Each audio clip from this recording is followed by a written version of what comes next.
Hello friends, সবাই কেমন আছো? আজ আমি তোমাদের সাথে একটা দারুণ এক্সপিরিয়েন্স শেয়ার করব। আমি যখন আন্দামান গিয়েছিলাম, সেখানে হ্যাভলক আইল্যান্ডে প্রথমবার স্কুবা ডাইভ করার সুযোগ পেয়েছিলাম। এই এক্সপিরিয়েন্সের জন্য আমি ইন্ডিয়ান রুপিস 4,000 টাকা চার্জ দিয়েছিলাম।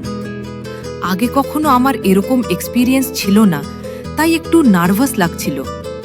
সমুদ্রে নামার আগে ট্রেনার এসে 30 মিনিট ট্রেনিং করিয়ে দিয়েছিল, যাতে আমরা সবাই জলের ভেতরে নামা, শ্বাস নেওয়া সব ঠিকঠাকভাবে করতে পারি।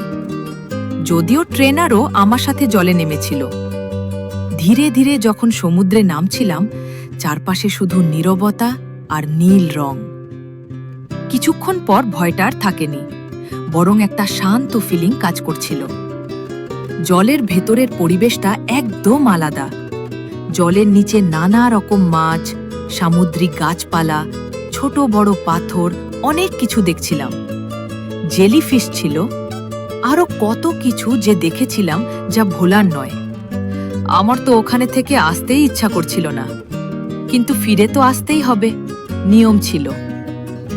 এই এক্সপিরিয়েন্সটা আমার কাছে একটা অ্যাসেট, যা আমি কোনোদিন ভুলব না।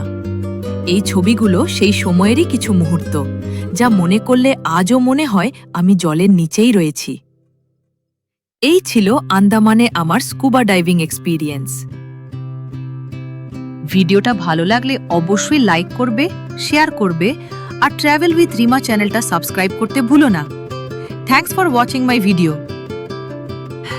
Take care and by.